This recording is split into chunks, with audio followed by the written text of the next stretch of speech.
I'm J.G. Michael, and this is Parallax Views.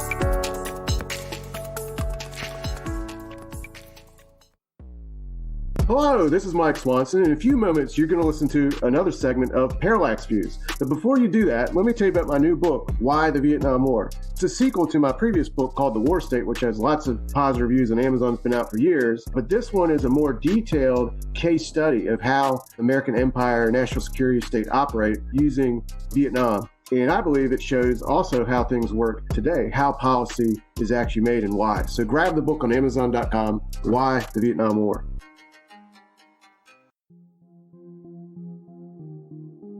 This edition of Parallax Views is brought to you by the $10 and above tier supporters of Parallax Views on Patreon. So, with that in mind, producers credit shoutouts to Gunnar, Mark, Alexander, Catherine, Tilo, Emilia, Jeff, John, Bert, Brian, Elliot, Michael, Brace, Nick, Mersham, Galen, Arlen, Bo, Gigadelic Media, Chance, Chase, Dan, David H.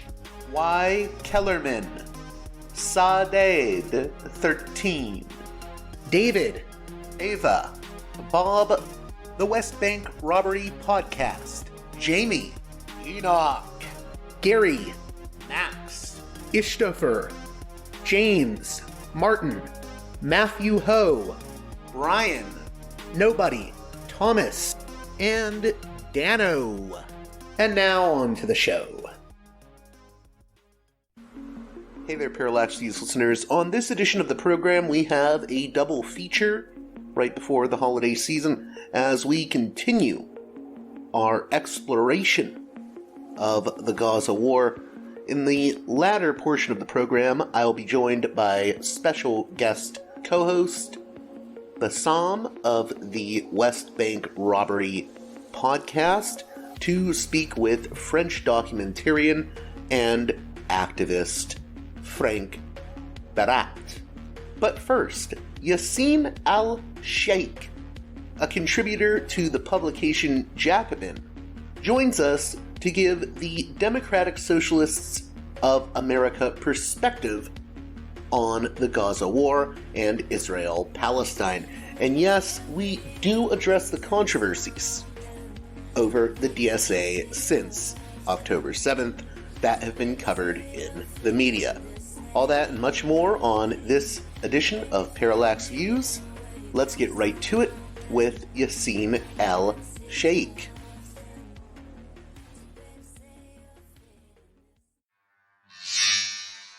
Welcome to Parallax Views guest. I'm very happy to be speaking with Yaseen Al-Sheikh. Al-Sheikh, how are you doing? And I should say in the introduction here, sorry, you write for Jacobin, Dissent Magazine, and you were recommended to me by a friend of the show, Abe Silberstein. But anyways, how are you doing? I'm doing very good, JG. Thank you very much. Shout out to Abe. Thank you for recommending me. Happy to be here and happy to talk about Palestine and DSA today. So let's talk a little bit about your background.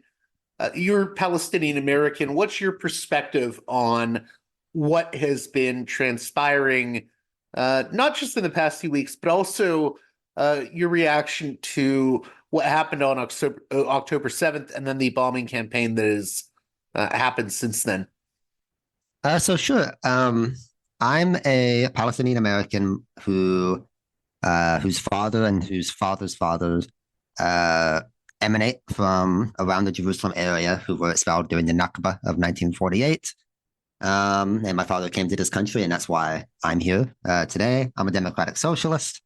So what I am about to elucidate upon on my view is from those two perspectives. But what we're seeing, I think, since October 7th, and from what October 7th was, as Tarek Bakoni puts it, a upending of the status quo, which is this idea that you can, from the Israeli perspective, manage the occupation without a series of casualties coming through, a series of horrific attacks coming through for a long and continuous amount of time.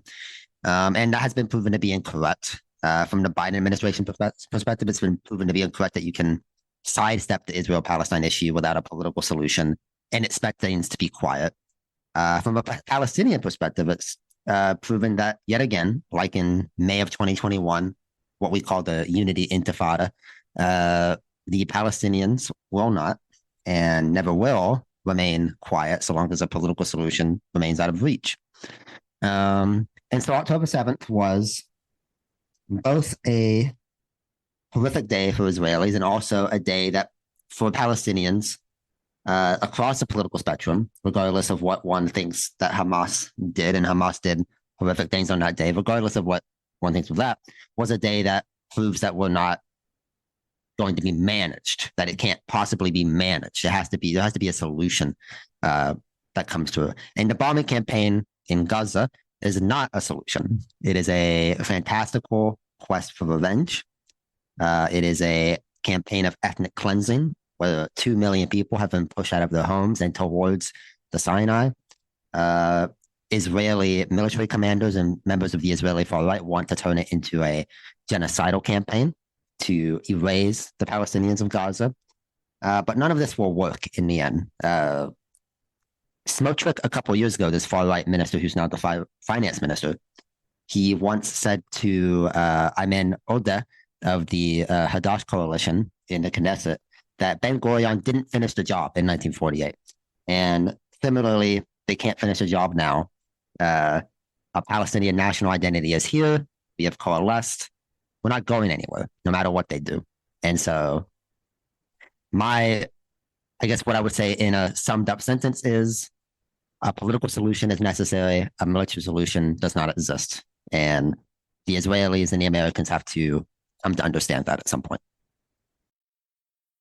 Could you also talk a little bit about your organizing with the DSA, the Democratic Socialists of America? I think in the past 2 months, there's been a lot of misinformation, disinformation, and everything in between about the DSA. So could you talk about the DSA and how it has dealt with these issues? Sure. So Democratic Socialists of America, for those who may not know what exactly we are a political organization of roughly 80,000. Not quite a party, but we do run candidates, oftentimes on the Democratic Party line. We have unlike much of the mainstream of the Democratic Party, we have a pretty strong stance on the Israel-Palestine conflict. We adopted boycott, sanction, and divest, or BDS rather, in 2017. And since then, we've been advocating for a political solution to the conflict that protects the rights of Palestinians and Jews alike. And that is something that in the last couple of months has been largely swept to the side, as you put it, disinformation and misinformation has been put out. Oftentimes you'll see people say that DSA promotes violence, or the DSA believes that anything is acceptable within a vacuum. But what is the stance of DSA, as far as I can put it, because I'm only a single member, but as someone who has a well-rounded understanding of our official positions and what we've been doing, DSA believes that you cannot maintain an apartheid system and an occupation system for decades on end with no end in sight, with no political solution in sight, that doesn't reverberate back onto the people who perpetuate it. And that the best way to deliver security, peace, democracy, and rights for all of those who live between the Mediterranean and the Jordan, that is the sea and the river, is to end the apartheid system and to end the occupation. And in line with that thought, since October 7th, we've had a campaign called No Money for Massacres that some of you may have seen online or in some reporting. I know that the Huffington Post has talked about it. I know that Jacobin has talked about it, including myself in some of my writing. No Money for Massacres is a phone bank campaign. We've delivered over 300,000 calls to Americans across the country in the last 2 months and gotten over 20 Congress people to sign on to the Rashida Tlaib and Cori Bush ceasefire now resolution. We believe that it's necessary to do a ceasefire immediately. so that we can lay the groundwork for a political solution to this conflict that ends the bloodshed once and for all. And that is ultimately what DSA's position is. If I could ask you, and I mean, we don't have to get too deep into it, but there were a lot of op-eds that came out after October 7th of people saying, I'm quitting the DSA, or why I quit the DSA. I think there was an op-ed in The Nation. I don't know if you've read any of those pieces, but what was your reaction or response to those pieces?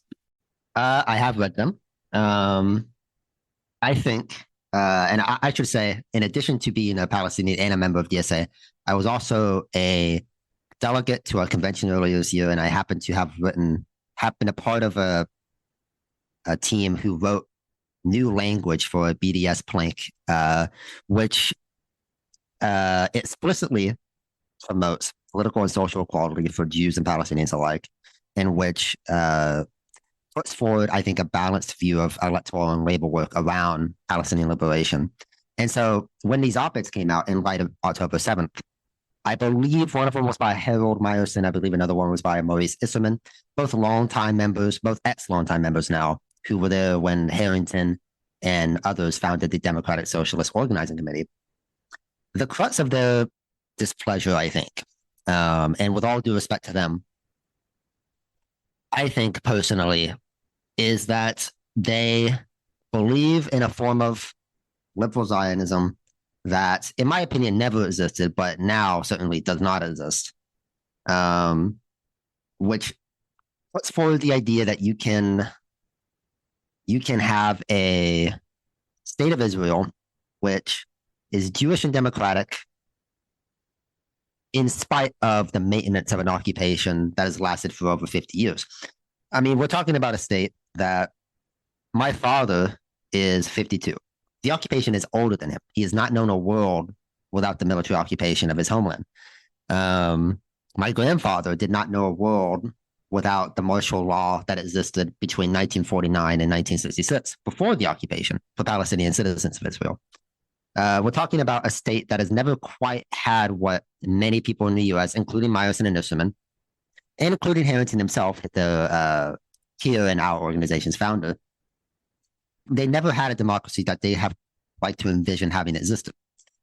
And so while I understand the discontent that they have, largely around, I would say, organizational, like the issue of having a centralized organization, ultimately, I think the real discontent, and to Meyerson's credit, and I think that's the Nation piece. I might be incorrect.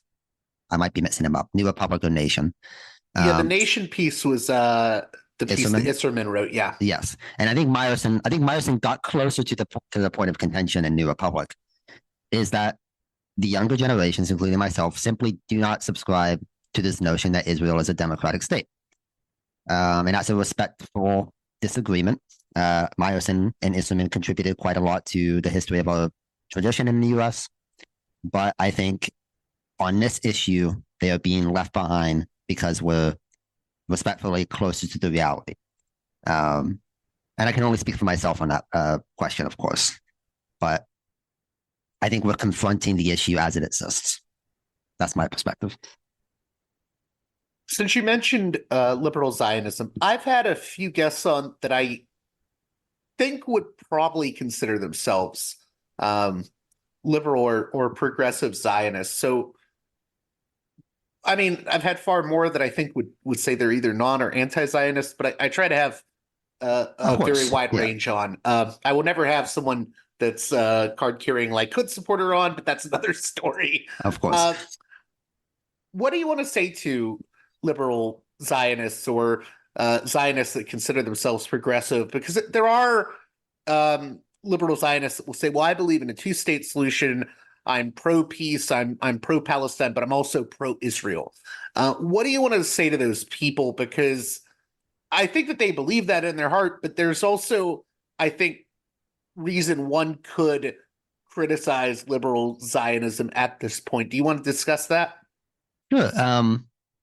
Two things, actually. I think first, I think you may have seen, I saw, and I had the opportunity to read Zach Beauchamp. I don't know how you say his last name. Apologies to him. The Vox piece that came out yesterday about liberal Zionism's prospective resurgence.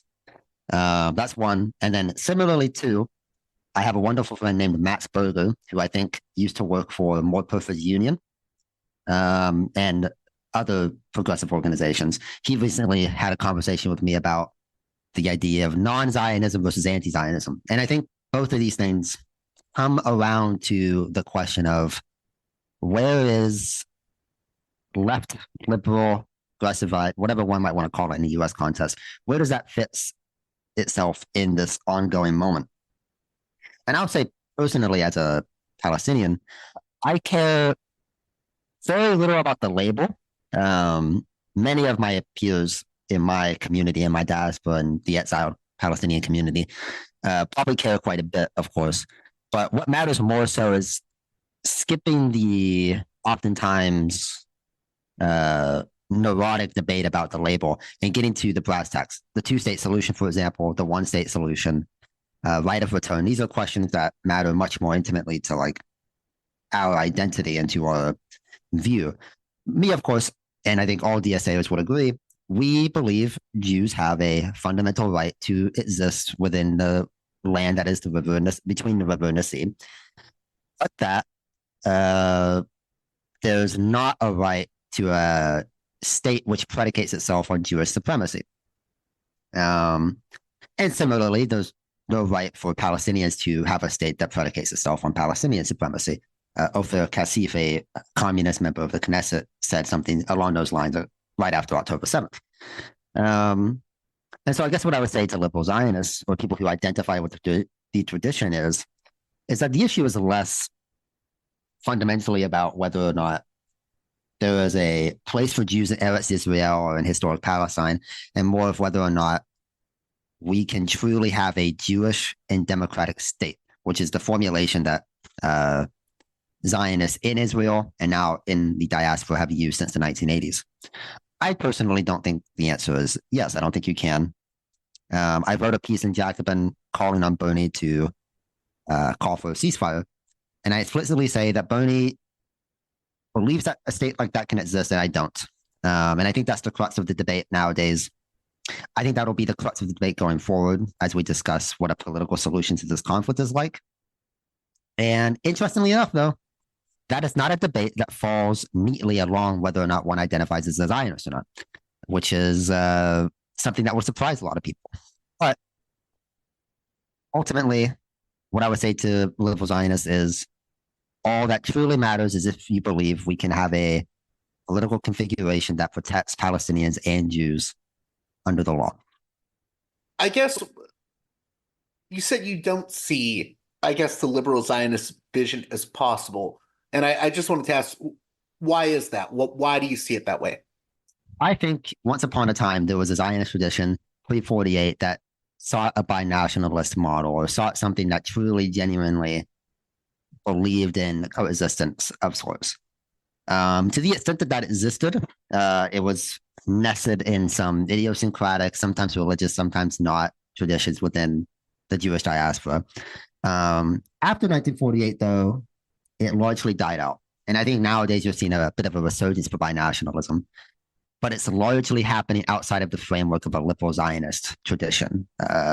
You might see Peter Beinart, for example, his development over the last couple of years. Many people have explicitly said that his shift towards a one-state model is explicitly outside of the liberal Zionist framework.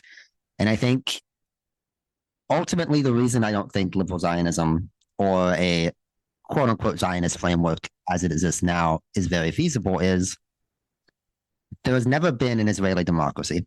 And to the extent that there might be one day, it would have to be through a dramatic reversal in the historical, political, and economic development of the state towards a genuine belief in partition. There's never been a liberal or right-wing camp in Israel that believes in partition genuinely. And the crux of the issue is that most liberal Zionists in the US don't actually believe in pressuring the state to adopt that. And so the logic of partition, for me personally, falls apart. I don't think it's impossible. Some people axiomatically say that two-state solution is dead. It's certainly dead politically, but if it were to be revived tomorrow, it could definitely be propelled into existence. My issue is that I just don't see it as preferable. And I think that's ultimately where the line of division occurs. I don't see the two-state model and the liberal Zionist perspective of maintaining a Jewish majority state as desirable or necessarily very possible. How do you respond to the line that's often invoked about Israel, where people will say, well, Israel is the only democracy, it's the shining beacon of light for democracy in the Middle East. Just let's get into like the details. I actually recently had a conversation with a great DSA member who has a lot of sympathy for the old guard, so to speak, Michael Harrington and the like. And something that gets brought up by people who are more sympathetic to the pro-Israel position, if one were to put it that way, within DSA is, well, Michael Harrington thought that Israel was a democracy. In 1975, he said the maintenance of this democratic state is important, and that the resolution of this question with the Palestinians is important to make sure that it remains a democracy. And that's a respectable position until one remembers what Israel was actually like in 1975 and what it is now. A lot of people will say that it's such a shame that Israel has turned into an apartheid state. And I think that's because, well, it's only been very recent that B'Tselem, this Jewish-Israeli organization, that Human Rights, this organization based in Britain, I believe, that Amnesty, these organizations have labeled it apartheid. But what they were Human actually Rights doing, Watch, Amnesty, B'Tselem, Yeah, what these organizations were actually doing was just coming to a conclusion that Palestinians had known for decades now. The occupation didn't spring into being when Netanyahu was elected. It certainly didn't spring into being after Obama left office. It sprang into being in 1967. And prior to that occupation, Palestinian citizens of Israel were second-class citizens outright. They were living under an ethnic exclusive martial law from 1948 to 1966. A martial law harsh. They're almost never. It's interesting too that they're never called Palestinians. They're always called Israeli Arabs. It's like the term. Oh, yes. Yes. Do you know who Yosef Haddad is? Have you heard of that man before? No. He's he'll call himself an Israeli Arab. In actuality, he's a Palestinian. His family are Palestinians, but he's a Israeli Arab, quote unquote, who promotes Israel across the globe. He actually came to the U.S. a couple of days ago and put an Israeli flag over Rashida Tlaib's Palestinian flag in the halls of Congress. And he posted a video. And he's one of those shining beacons that a lot of Hezbollah like to put out and say, see, we have a proud Israeli Arab community who are proud to be Israeli. But on the other hand, in reality, one can look at what happened in May 2021, where the intifada that occurred prior to the Hamas and Israeli war, which occurred that year. There were demonstrations across both sides of the Green Line. In Jerusalem, in the West Bank, there were demonstrations in Jordan, in Lebanon, and Gaza that proved that Palestinian citizens of Israel still deeply identify with their identity as a nation in unity with the rest of the Palestinian nation. And so, yes, so 1948 to 1966, those people, those Palestinian citizens, were held under martial law. Even Palestinian members of the Knesset were held under martial law. Tawfiq Zayed, a communist member of the Knesset from Nazareth, from within Israel proper, was forced to go through checkpoints and to have his travel monitored, even though he was in government, even though he was in the halls of power, because he was an Arab. And that ended in 1966, but then a year later, the occupation began. And so there's not been a day since 1948 where Israel has not had a tiered system of citizenship. Israeli Jews are at the top, Palestinians, Druze, Armenians, everyone within the occupied territories who is not Jewish are at the bottom. Not very democratic. It's about as democratic as Jim Crow South or apartheid South Africa. I don't think anyone would call that a democracy. If you could you talk more about, if there are people that really do not understand the history of this, what is the occupation? What are the occupied territories? Because I think people get confused at times. Even with the Human Rights Watch report on apartheid, that a lot of these reports are actually dealing specifically with the occupation of the West Bank. And I think people need to understand what we're talking about when we talk about the West Bank and the occupation. Yes, I do think some people get confused often partly because, well, so what you might hear from a Palestinian in exile is that the occupation extends from river to sea.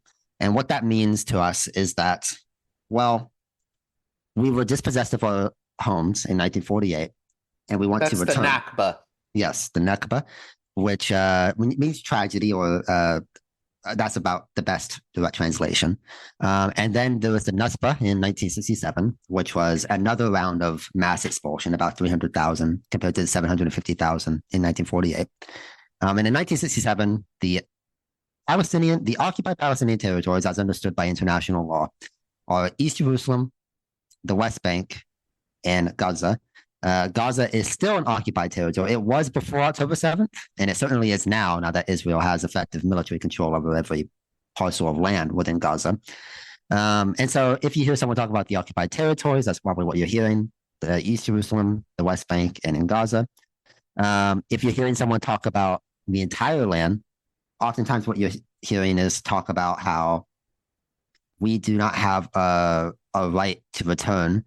And the reason why that's so central to us is because in Israel, there is a law of return that exists for any Jew in the world, no matter where they were born, no matter how many generations back or lack thereof they have who have inhabited the land between the river and the sea, let's say Israel or historic Palestine. They have a right to acquire citizenship and move there. On the other hand, I or my father, who can count multiple generations back, up to 9, up to 10, who lived where within that land, we cannot apply for citizenship, and we cannot go back and sue within a court for property lost in 1948. This is a clear ethnic division in the law. If you're ever curious about how that affects Palestinian culture, you can go look up how the Palestinian citizens Azmi Bashara or Tawfiq Zaid felt about that matter. You can listen to a Mahmoud Darwish poem, read Edward Said, or if you haven't listened to JD's interview with Halidi, you can listen to some of that. So this concept of return is very important, but it does not mean that we reject Jewish presence in the land. It means we reject discriminatory law. The Adala Justice, not the Adala Justice, I apologize. The Adala Project in Israel, there's also an organization called Adala Justice in the US. But the one in Israel documents discriminatory laws, and I believe they have a database available online. Over 60 discriminatory laws against both Palestinian citizens of Israel and Palestinians in the occupied territories. And this really illustrates how what Bassam calls a unified regime of Jewish supremacy exists across both lines of the Green Line, both sides of the Green Line. And that's what we have today, 75 years in. 56 years of occupation, 75 years into the state of Israel. It's interesting you mentioned Armenians, and I know they're facing a lot of, well, to put it mildly, problems in East Jerusalem now. It's interesting. A lot of people, until I started covering it recently with a few Armenian activists, I had listeners that responded to that with, I didn't even know there were Armenians in Israel, Palestine.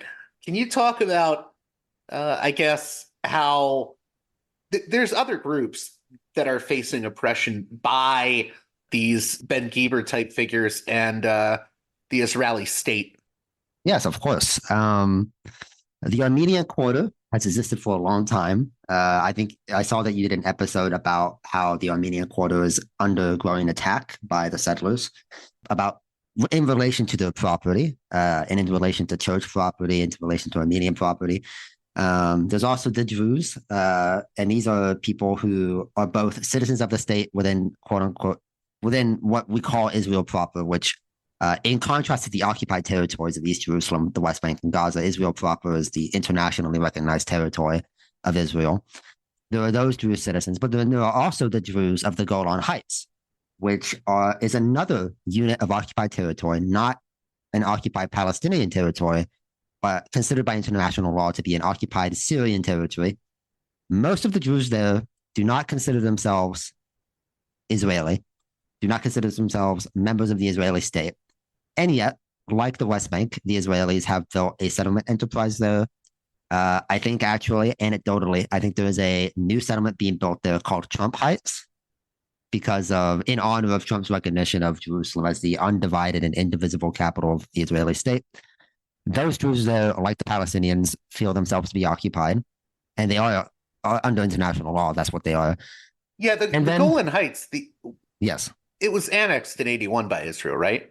Yes, I believe so. If I remember right, the same year that Jerusalem was officially unified under Israeli law, and both of these annexations are considered illegal.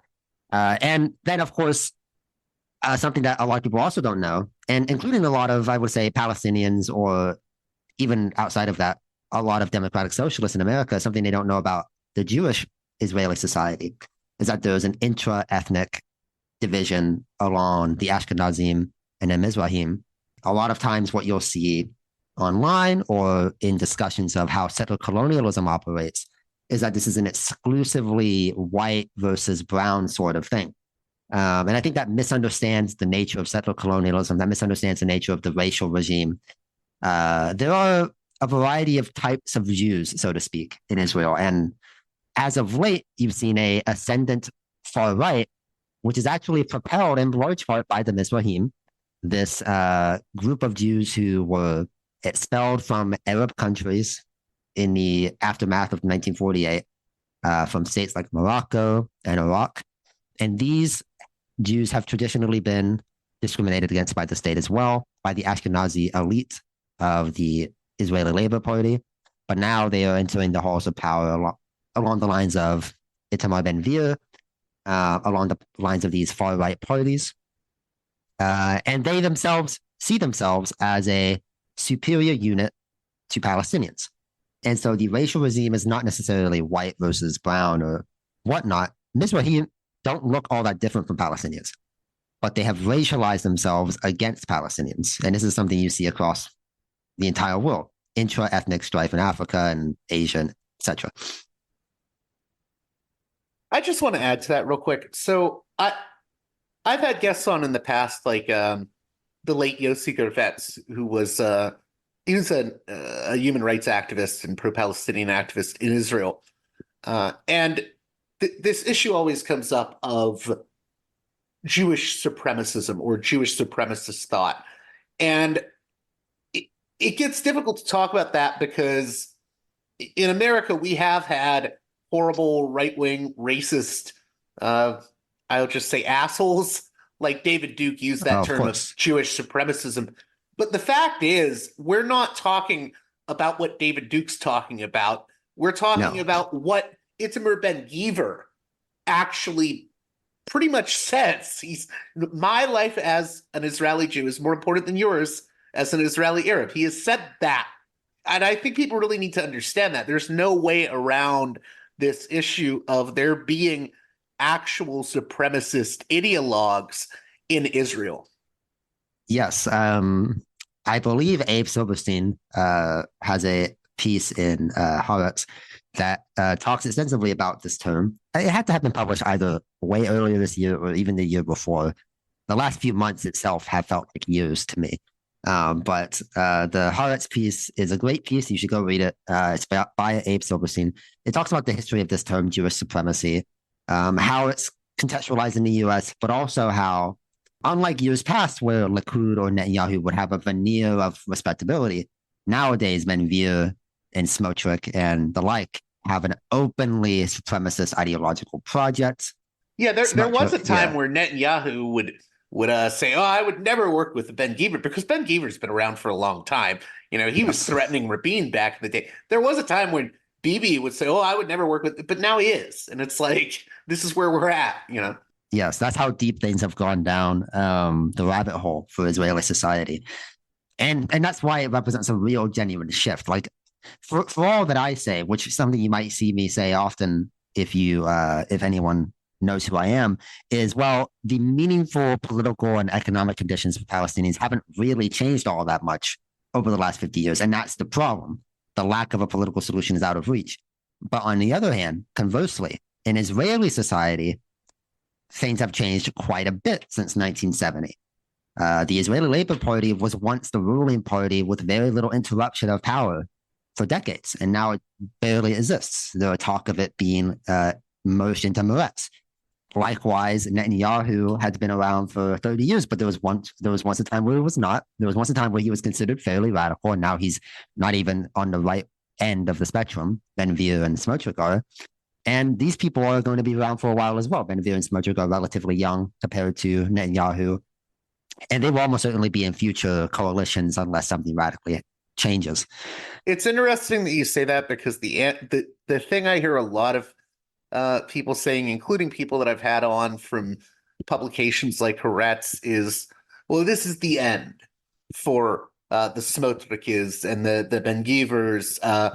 This has discredited them. And I'm just, to me, I think it's a mistake to think that, these figures are just going to go away. I mean, even Dalia Schindlin wrote a piece recently, and she's a pollster in Israel, saying, the rightward shift in Israel is not necessarily going to end because of the October 7th intelligence failure. So I think some people are way too Pollyannish about these far-right parties just receding into the background. I mean, it hasn't happened in the U.S. with our far right, so I'm not sure it'll happen in Israel. Certainly. I think I remember right after January 6th, a lot of people were saying, well, this is the end of respectability for the Trump wing. And now the Trump wing has more or less consolidated its grip, even more so than it had before January 6th. I do think Netanyahu's career is probably over as soon as the war ends, which is why he's so desperate to continue to litigate it. But what comes after Netanyahu is a different question. And likewise, I've seen a lot of people say, oh, well, now's the chance for a Golan sort of center-left, center coalition, or a Lapid surge, or something like Gantz having a new life after October 7th, political life. And these are all possible, I suppose. But likewise, like Ben-Gvir and Smotrich represent a real political bloc in Israeli society. It wasn't a fluke. A lot of people like to think that like Trump was a fluke. I don't think so. I think we're seeing a real problem in Israeli society. And of course, like, it's not like this is unique to Israel. Something that a lot of people also get bogged down in is this idea that Israel is a unique circumstance. I think the circumstances of the occupation are unique, obviously, in the way in which the settler colonial paradigm has been again and again rewarded by the international community. But like in India, a lot of people said, well, Modi is on the way out. Doesn't seem so yet. And the far right in the US are on the way out. Doesn't seem so yet. And that's why organizations like DSA are important in the US, of course, but also why organizations like Hadash in Israel, which is the only Palestinian and Jewish party list to be in the Knesset, that's why they're being repressed right now. But that's why their presence matters so much. I may have my political disagreements with them, but they represent a real threat to this idea that you have to maintain an apartheid regime in order to have security. They articulate something different. And if there's a future, it'll be through people like that who showcase that there's a real alternative to be had. You mentioned Lapid there, Yair Lapid, who a lot of people see as a lot of pundits in the U.S. see as, the alternative. He could help bring about a two-state, him or Benny Gantz. But, it's interesting. Even Yair Lapid said recently, he literally came out and said, I think to the Jerusalem Post, there is no occupation. He's openly said that. If that's like the figure that we think is going to bring about peace, I'm very skeptical at this point, even with a figure like Lapid. Right. I think obviously we're very predisposed to having a negative opinion of anything, but the main issue for me for Lapid seems to be that he has no real courage whatsoever. He's certainly much more flexible to American pressure where that exists in the rare moments that it does. But you might have seen that yesterday, Lapid, in response to this kind of gambit that Netanyahu's on, where he's trying to juxtapose himself against the U.S. on what will happen after the war. He says there's going to be no Hamas stand or Fatah stand in Gaza because he doesn't believe in the Palestinian Authority being reinstated into Gaza. Lapid himself, instead of taking a courageous stance and saying, no, the U.S. is right, we need to maintain our international image, we need to formulate a political solution, Lapid actually just concedes to the narrative that Netanyahu has.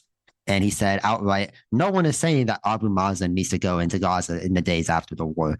He's conceding to this framework that Netanyahu has. He doesn't have the guts, so to speak, to actually challenge the leader of the state, even though he's supposed to be the opposition leader. And that's why I like to quip that the real opposition leader is Ayman Odeh of Hadash, because he's the only one who's willing to articulate a real program for peace.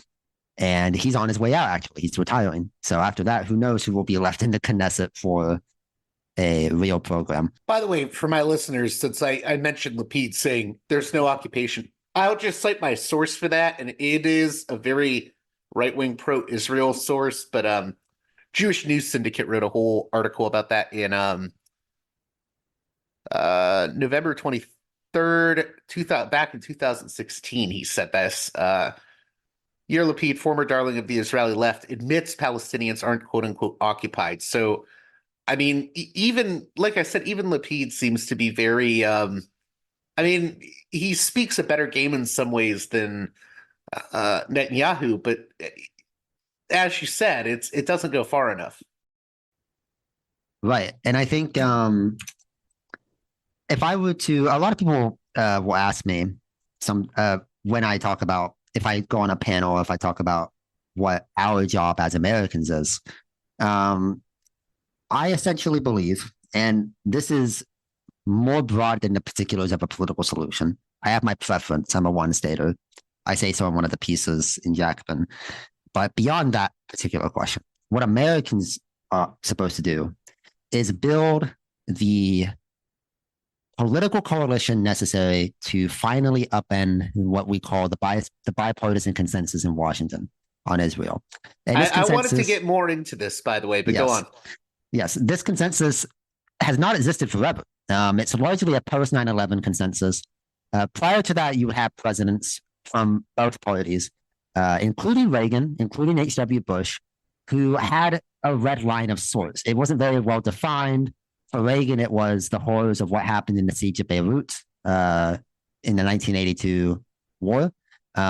He pressured Sharon to cease the bombing campaign as it was happening and turn back on water in Beirut. Something that a siege that had eerie similarity to what we see now, although now is on a much grander scale. In the 1990s, in the early 1990s, H.W. Bush's administration applied tough screws onto the Israelis in terms of settlements in the lead up to Oslo. We know this is possible, but we want to go further as Americans. We don't want to simply apply screws and then relieve them before anything actually happens. Oslo notably never promised a Palestinian state explicitly. And Rabin, in the lead up to his death, wrote privately to his aides that he did not believe in a Palestinian state. And this was after Oslo I had been signed over a year and a half before. We know that sustained political pressure is the issue.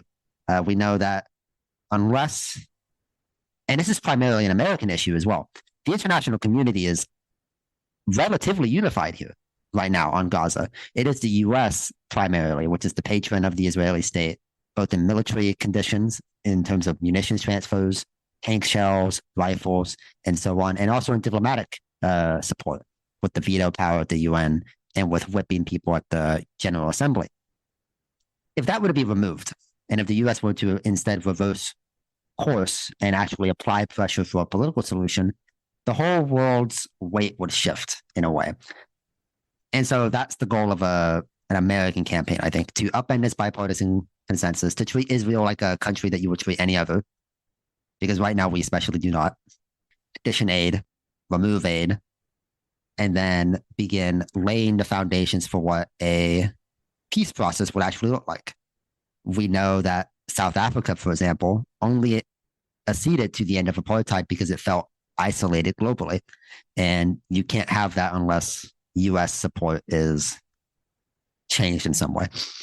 So one thing I wanted to get into was, as someone who organizes, because I'm just a media guy, but as someone who organizes, I've noticed lately.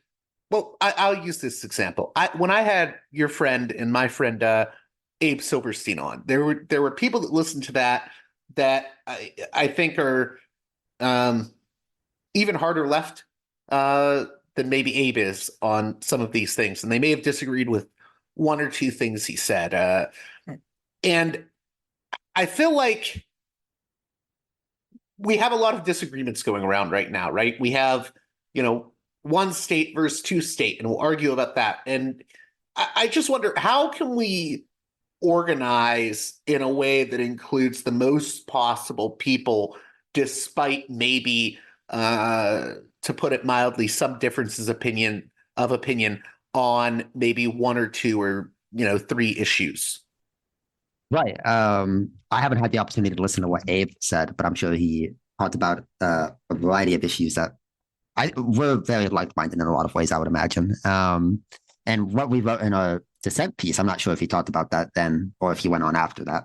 But in our dissent piece together, which we co-wrote, calling for a ceasefire, we say towards the end that the ceasefire has to come first, regardless of what one might think the ideal political configuration is. But that, in a way, paradoxically, the ceasefire call can help cohere a coalition capable of then litigating on those issues and then promoting a unified front on those issues. And I think you're seeing the practical effects of something like that beginning to build in the form of, say, and of course I'm biased because I'm in the organization, but in, say, DSA's response.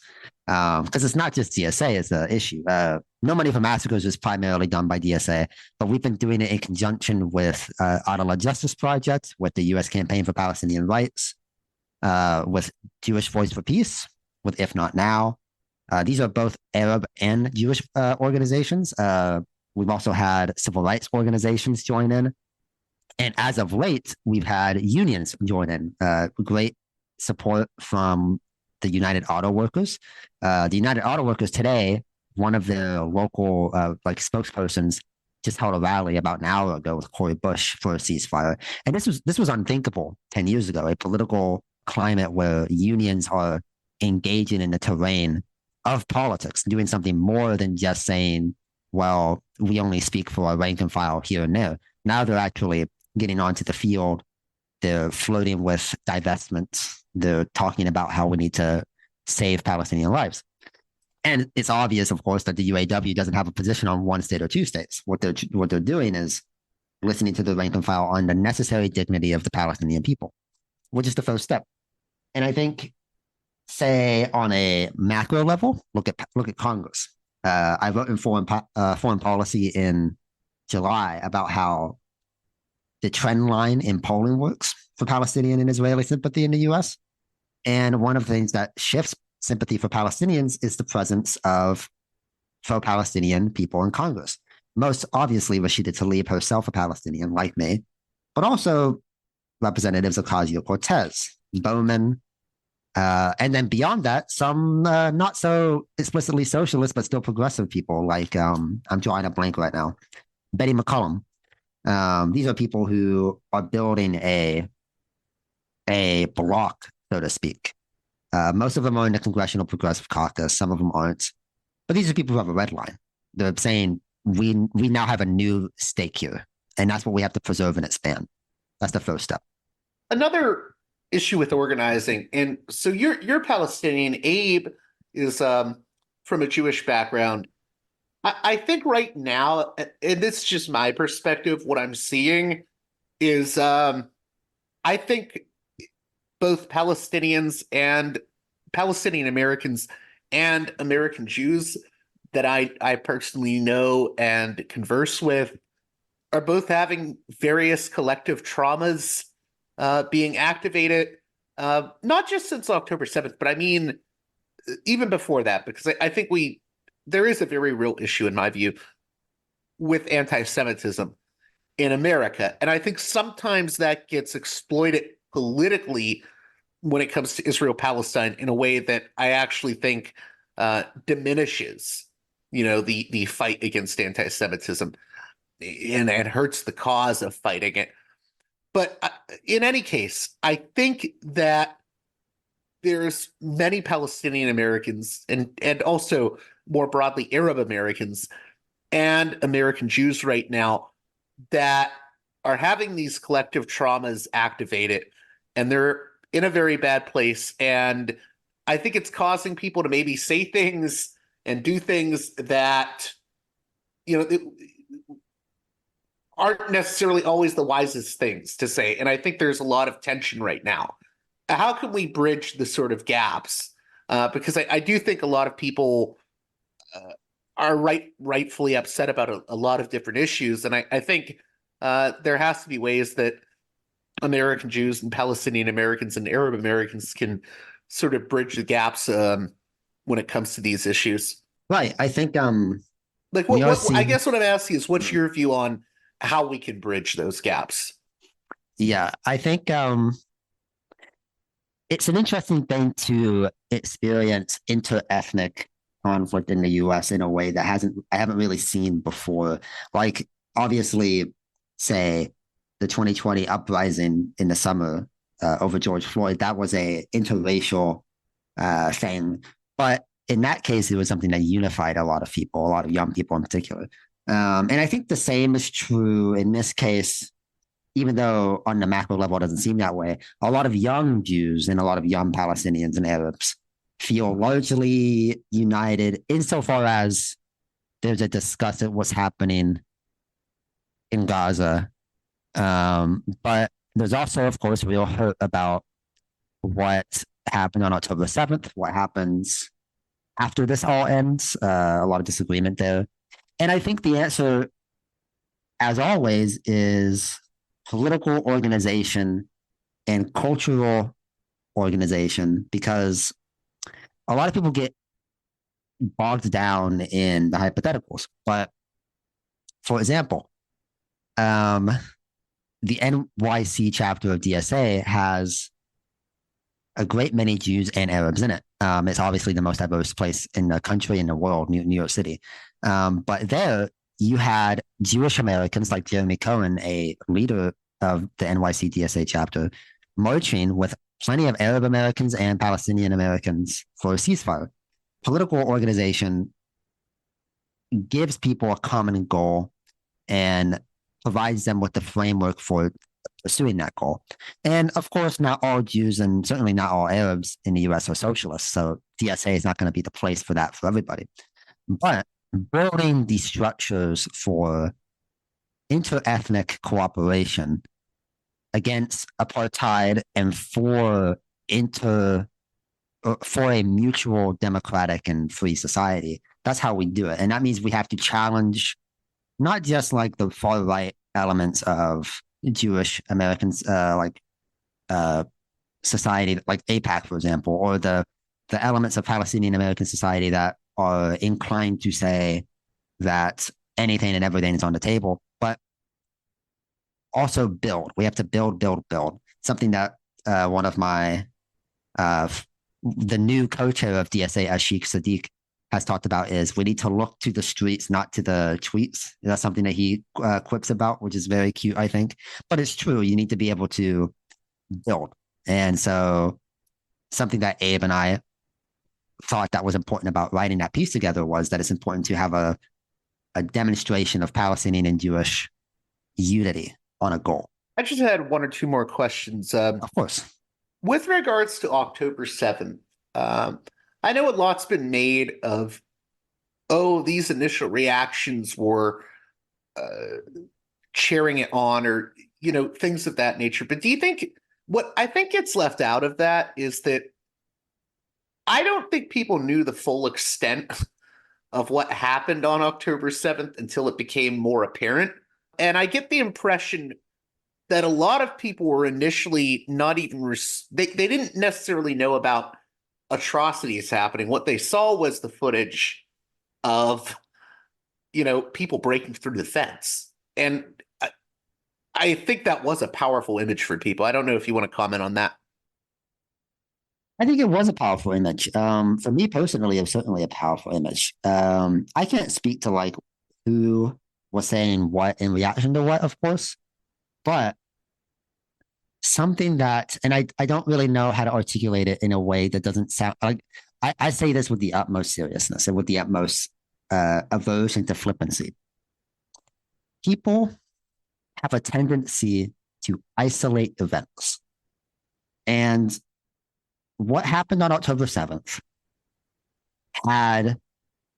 there were horrific things that happened on October 7th, and they had horrific implications for both Israeli Jews and Palestinians. Of course, more disproportionately for Palestinians, and that's not a matter of moralizing or anything, that's a statistical fact. But insofar as what October 7th was, we cannot talk about what October 7th was without talking about what Gaza was before October 7th. And so Gaza was hell on earth. And there are a couple of commentators who have likened it to rebellions in the antebellum South. Horrific scenes, but also outbursts of despair and also outbursts of the fact that there was no political solution and no foreseeable end. And I think if we're going to make it so that we no longer have to litigate what is acceptable and what isn't, and those are important conversations. I think if we really want to stop this madness, we have to have a political solution. And the breaking out of the prison scenes that people saw and felt euphoria for were, in large part, in my opinion, euphoria because they saw people clamoring for an end to it. And I think we all want to see an end to, or at least we who don't want it to happen again, want to see an end to the situation that made this possible. And that means ending the occupation. The thing that gets me is just how I just feel like there's so many Americans that aren't plugged into these issues that I think some people have a very cartoonish view of the situation in Gaza, even leading up to October 7th and after. You know, I've had people say to me, not necessarily listeners of the show, but just people in my real everyday life, they'll say, well, you know, Gaza has buildings and like I've seen middle-class Gazans in these videos. And they'll sort of say this as if like, oh, well, the situation in Gaza couldn't have been that bad before October 7th, right? And I'm just thinking to myself, are you I don't know what people think Gaza was like before October 7th, because it wasn't nice and it wasn't good. But I think people just have this racist view that like, oh, everyone there must live in huts. You know, it's just, I don't understand the racism. It gets to me. Do you see what I'm getting at? Like, because I've even had people say, well, if there's middle class people that have lived in Gaza before October 7th, then, you know, it must not be that bad. It must not be a prison, you know. And I'm just like, I'm just amazed by the excuses people will make. Right. I think and I feel bad for drawing a blank on what her name was. Abe knows her name. Many people know her name. This Jewish writer, wonderful writer, she wrote a piece for Jewish Currents or for the New Yorker or something of that sort. Are you talking about Moshe Gesson?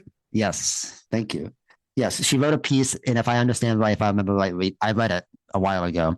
She wrote a piece where she reflects upon the images of Gaza, upon this she uses the word ghetto, does she not, if I remember right?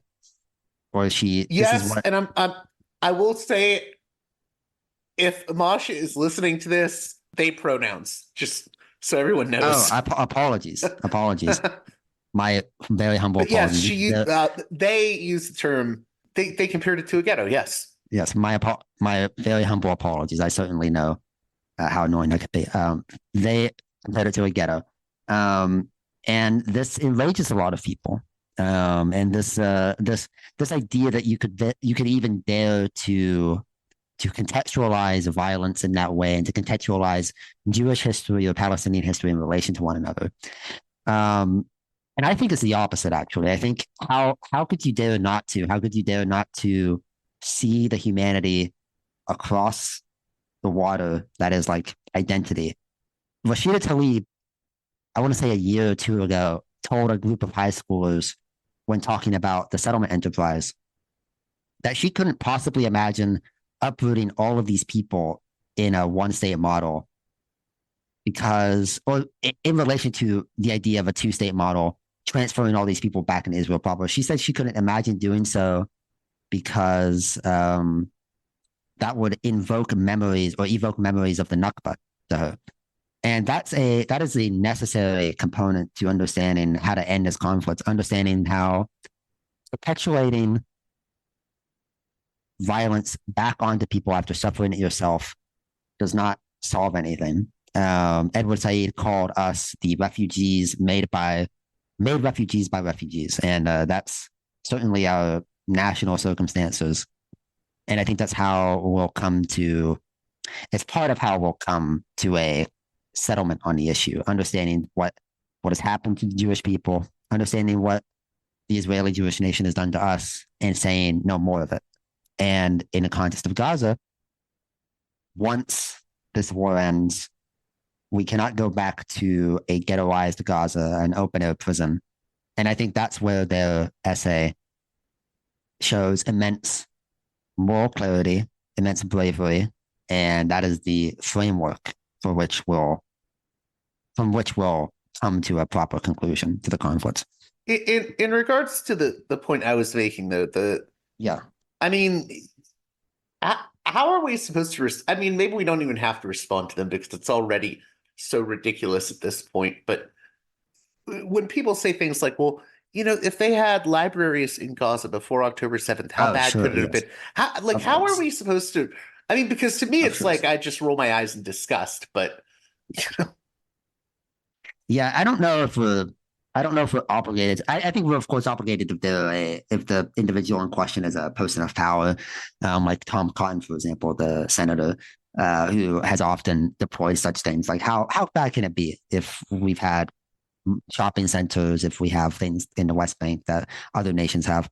But no, I think similarly to how some people will say, "Oh, Ukraine can't possibly have that bad under war." If I'm watching people eat food as if nothing is happening. That's not how humans work. We go on as best we can under the worst circumstances. And regardless of how nice some buildings looked or how nice some food looked before October 7th, the fact of the matter is that nothing went into Gaza, nothing went out of Gaza without permission from Israel. Nothing flew out of Gaza, nothing went out by sea of Gaza. Also, it has one of the highest. It has one of the highest unemployment rates in the world. I mean, also, since October 7th and the bombing, I mean, we now have like an acronym, right? Wounded child, no surviving family. I mean, the idea that this isn't like just a horrendous humanitarian crisis, it just, I don't know how anyone can deny that, and the idea that, oh, well, they used to have a shopping center somewhere in Gaza. It's just, it's a bizarre line of thought. And I don't think it's all, the everyday people I know that have brought that up, I don't think they're doing it in a Tom Cotton way. I sometimes think that Americans are very isolated and have a very strange view of other parts of the world. And it's driven by the sort of, I would say, there's a lot of indoctrination we go through with racism and whatnot. It's just a sad thing, Yes. Yeah. I mean, yeah, that's also really true. A lot of people don't know, just they have views out of ignorance.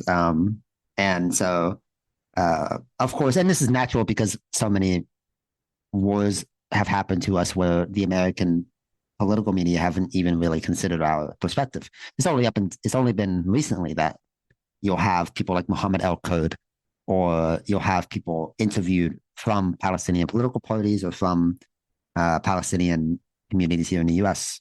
Or up until recently, you'd have Mehdi Hassan, Although Yes, it of seems course. like they're And trying then, to downgrade him a bit, but yes, demote him. It's certainly the average American, for better and for worse, can't really be blamed for the misconceptions. Um, and that's why it's important to have organization and also patience, of course. So um, we try to combat the misinformation where it exists. very last thing here. Sure. I was telling you before the show that I had some guests that were surprised when I had Rashid Halidi on at how angry he was. He sounded very angry when he was on my show. I mean, he was very angry.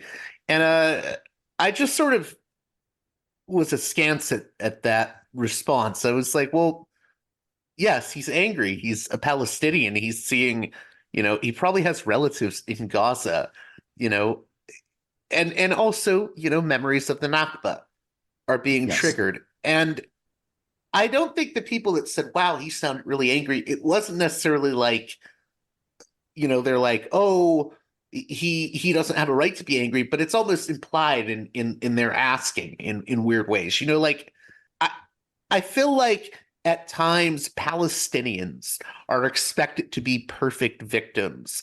They're expected to always be calm, cool, and collected if they're going to speak, if they're given the privilege to speak. And it shouldn't be a privilege. It should just be, it should be a right. But I feel like there is this racist attitude that says, well, the Palestinians always have to speak calmly. They can't express rage or grief. And I was just wondering what you think of that issue, because I think it's similar to what a lot of Black Americans face at various times, where, if a Black woman shows anger, oh, she's uppity, and I don't even think people realize they engage in this kind of internalized racism, but it definitely exists. And I wanted your perspective on that as someone who's a Palestinian American. Yes. I think it was Azmi Bashara, a Palestinian citizen of Israel, who founded Balad. If I remember right, he said something along the lines of victims of the occupation aren't good people, they're victims. People who are victimized aren't inherently righteous, aren't inherently good. They are people who just have a just demand, a just cause, and that is an end to the victimization. Any individual Black person or a trans person or a Palestinian person who sees how the world has erected a system that disadvantages them has a demand that's just, and that is an end to that system. Some of us are going to be very angry. I myself am very angry. I cannot say that in the last 3 months I have not had a heated argument or a heated moment, even with some of my closest friends. I can't say that some of my Jewish comrades have not come to me and said that something I said may have been one way or another, or something, or vice versa. I've gone to them and said that something may have been one way or another. What is the case is that we have to, if we want people to be good, if we want people to be as good as they possibly can, then we have to end the systems that make us victimized, because victimization is not romantic. As you can see, it makes us desperate, angry, desperate, and inclined to lash out. And no one has to be good. Like you said, no one has to be good to demand dignity. Well, it's just, I mean, I can relate to it in a different way. And I'm not saying it's like a one-to-one comparison, but of course. So I come from a Catholic background. So, I have met people, I mean, people don't realize this, but it wasn't that long ago when we lived in a country where, we're worried about JFK being president because he could have dual loyalties.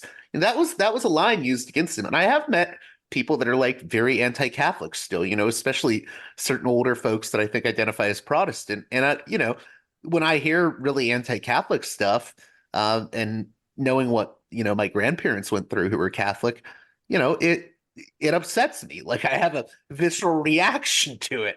And I have experienced that. But I mean, that's obviously, I don't think that happens as much for Catholics as it does for Palestinians. But I guess what I'm saying is, even if you just have to be able to put yourself in someone else's shoes. We've all experienced various transgressions against our own identities that we belong to.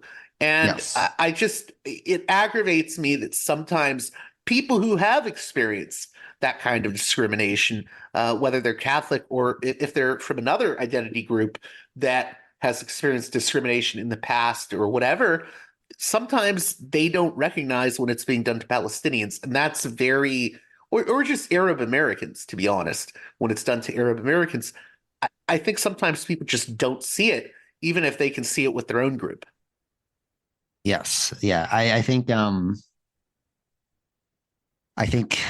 it becomes very loaded, but I think it's just important that for us as Palestinians, for our Jewish comrades, for our Christian comrades, and that's I was going to say something that a lot of people don't actually know, because you reminded me, something that a lot of people don't know. For example, Justin Amash, that's who I was going to mention, Palestinian Christian. There are a lot of Christians in this country who don't know that we have the oldest Christian community in the world, almost the oldest continuous Christian presence in the world.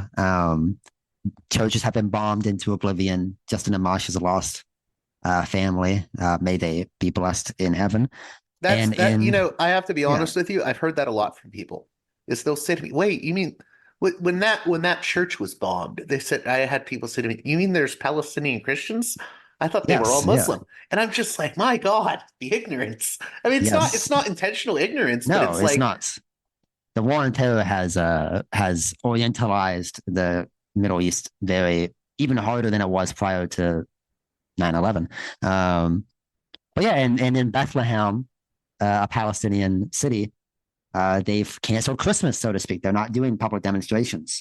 If any of your listeners look up Bethlehem nativity scene, you will see that the various cross-confessional churches in Bethlehem have erected a nativity scene of a baby Jesus wearing a keffiyeh and being under rubble, because for them, Jesus is their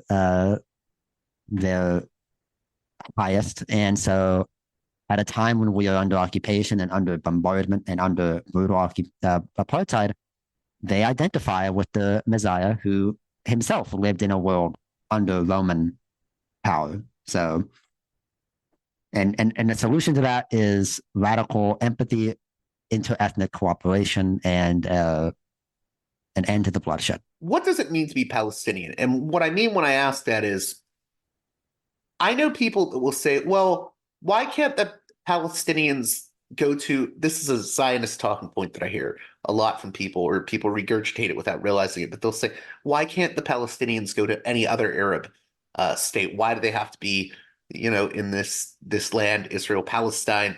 And I think people don't realize that there's been an ethnogenesis for the Palestinian people, and it goes back before 1967, that national identity, the Palestinian identity. And I think people need to understand Palestinian and Arab don't necessarily mean the exact same thing. It would be like saying that, Arabs themselves are not all the same thing. There's Lebanese Arabs, there's, Palestinian Arabs.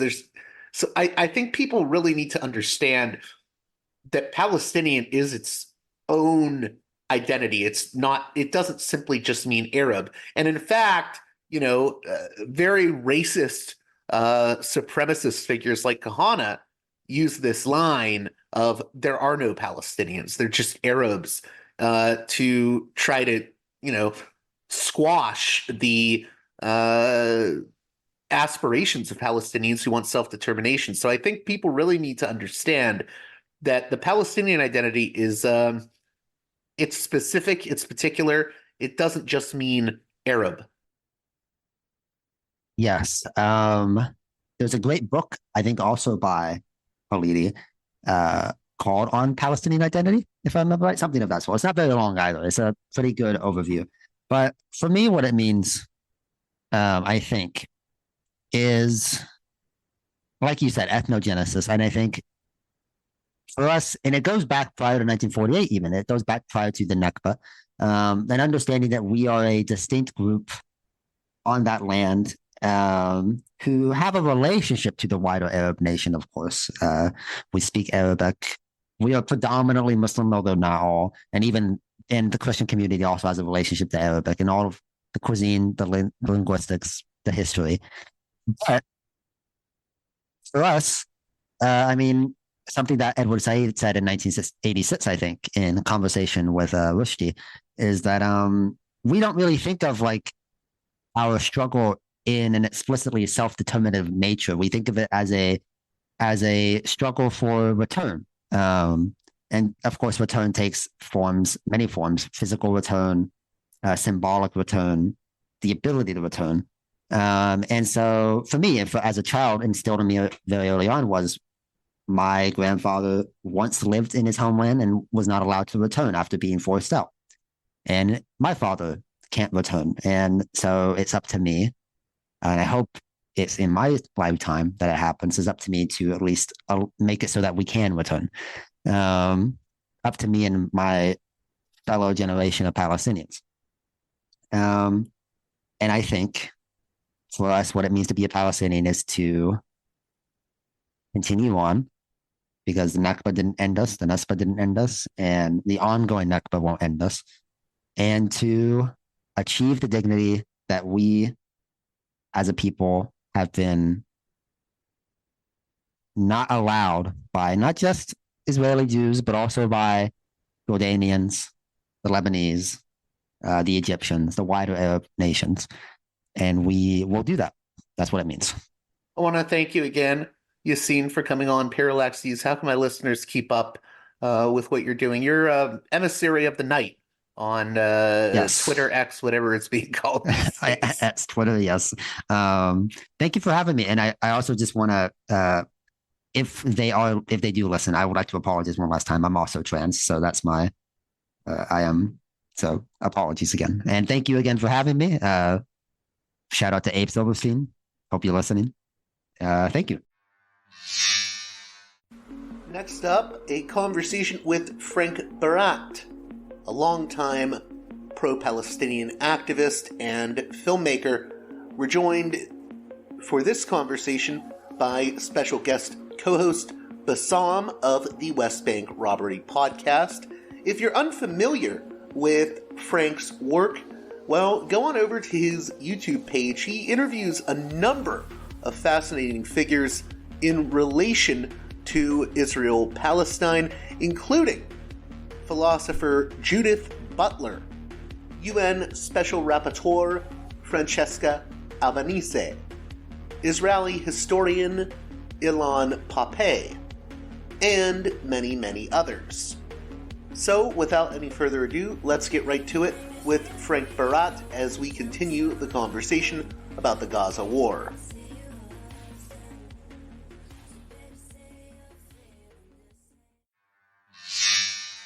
Welcome back to the show, my co-host, Bassam of the West Bank Robbery podcast, and also our very special guest. He's been doing so much work on Israel-Palestine, and lately he's been interviewing everyone when it comes to Gaza. He's had Judith Butler on, Ilan Pappe, and so many, many others. Frank Barat, a French activist, author, and film producer. He's also the coordinator, or was the coordinator, of the Russell Tribunal on Palestine from 2008 until 2014. How are you doing? I'm doing great, thanks. I mean, I'm doing okay. Just like it's been incredibly sort of busy in the last 8 weeks. Yeah. Since I guess October the 7th. But you know, I'm doing fine. Yeah. Frank, Thanks, the first thing I wanted to ask you, because I've been watching your videos, especially as of late, the latest series you've been doing on the Gaza war is really incredible. Just speaking to some of the best minds we have out there, like I said, Judith Butler, Ilan Pappe, and many others. How did you first get involved in this issue of Israel-Palestine, Palestinian liberation, and looking at the humanitarian crisis in Gaza that's been going on for years? It has a long history. You know, you helped edit that book in 2010, Gaza in Crisis. So this is not 2010. a new thing. Yeah. 2000. I thought I said 2010. No. I just had to say the date again. It sounds mad that it's been a minute. so many years ago. Right. It was, so how did you first become involved in this activism? I really tried to cut a long story short because I've been asked this question quite a few times. I think like books. Noam Chomsky, actually, Understanding Power was one of the first like really sort of political book I read. But then, like, to again cut a long story short, I traveled to Palestine for the first time in 2007. And once you've seen it, you can't unsee it. I don't know who said that. I keep saying it's Arundhati Roy. I'm not entirely sure, but that's how I felt. I spent about 2 weeks there. And when I came back, I was like, there's no way I can not speak about what I've seen on the ground. And so I started getting more involved with the Palestine Solidarity Campaign. I lived in London at the time, doing short videos, filming demonstrations, doing interviews with people. And it led to a couple of books, and it led to the Russell Tribunal in Palestine, which was then sort of 8 years of my life traveling across the world, meeting some of the most interesting and enlightening people I've met in my life. So that's that in a nutshell. Yeah. For people that aren't familiar, could you talk about the Russell Tribunal? Yeah, so the Russell Tribunal idea, there's a long history of popular tribunals. It started in Vietnam, actually. Bertrand Russell, the English philosopher, started a popular tribunal. He said, states don't intervene, legal institutions actually don't do what they're supposed to do. So we, the people, are going to do a tribunal on the Vietnam War. So that was sort of towards the end of the 60s. And then there was another tribunal on Latin America, and Pinochet and all the sort of dictators in Latin America.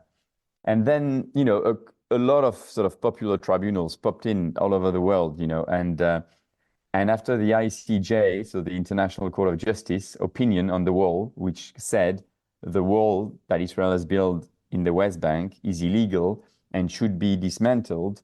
And if you are a state party of the ICJ, you should do everything you can to dismantle the wall. And obviously nothing happened. And actually states, instead of dismantling the wall, have helped Israel build more walls, So yeah, the Russell Tribunal was a popular tribunal. It's like a court in a way. You've got jury members, you've got expert and witnesses from Palestine. And our idea was not to focus on is Israel guilty or not. Our idea was to focus on who helps Israel to do what it does. Sort of what are sort of third-party complicities, corporations, UN, US complicities. So we did this for about 8 years in a way. That's fantastic. I think that has definitely filtered down into like the popular movements. Groups like Palestine Action, I think, have taken a lot from that. And they're focused on like the Elba campaign, or even like the BDS movement, with their like more recent like targeted campaigns and that kind of thing. I think it's had a pretty profound impact. I think it's a very viable strategy. Yeah, I mean, we worked. I mean, in the tribunals, we had civil society was always involved. The idea was also to give activists the tools, to help them, give them some of the tools they needed to empower them with like legal means and also practical means of action. I know, Carl, you had a question that you wanted to ask about France and how Palestine is discussed there. Yeah. We talked about my cousin who lives in France and stuff. He does some like Palestine work there. I don't know too much about like the French conception of Palestine or like how it relates to your society. I'm familiar with I love France for one reason, is because, they often dispel the empty land myth by how much they wanted the cotton from the fertile soil of Palestine and southern Syria during the Ottoman period. But I do also know that France was essentially a killing field for Palestinian political activists in the 70s and 80s and 90s, like the assassination campaigns, which I believe were done with, if not French help, whatever. What's it? What might be different than my experience, like the U.S. or like the Anglosphere? Like, how does France imagine Palestine? Where does that fit into your political sphere? So I live in Brussels, in Belgium. I don't know if you know, guys, but I actually live in Brussels. And I anyway, apologize. No, but that's cool. I'm French, but I live in Brussels, But I'm actually so happy I don't live in France at the moment. I think France and Germany are probably, maybe Germany's first and France a close second, the two worst places to talk about Palestine in the world. France is actually hysterical when it comes to Palestine. There is obviously the Holocaust, playing a big part of it. The fact that France, did send with like General Pétain many Jews to the gas chambers and stuff. But right now, in terms of the space for expressing support for Palestine is incredibly hard. I mean, it's changed, I've got to say, from October 7th, following all this crazy propaganda by Israel. I mean, slowly people, even with they sort of blinders on or whatever, if you say it.